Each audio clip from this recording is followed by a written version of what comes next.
Hello viewers, welcome back to the channel.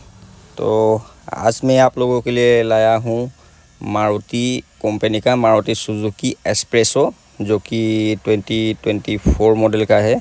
और गाड़ी आप लोगों के सामने चारों तरफ से वीडियो करके आप लोगों को दिखा रहा हूँ। और गाड़ी के बारे में अगर और कुछ जानना हो तो देखिए, अंदर देख लीजिए। अगर गाड़ी के बारे में और कुछ जानना हो तो स्क्रीन पे दिए नंबर पर आप लोग कांटेक्ट कर सकते हैं। और गाड़ी का प्राइस फ़िलहाल 4,40,000 रखा हुआ है।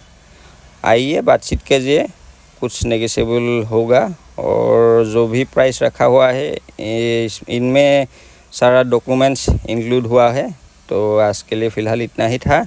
तो फिर मिलेंगे दूसरे वीडियो के साथ। Till then bye bye.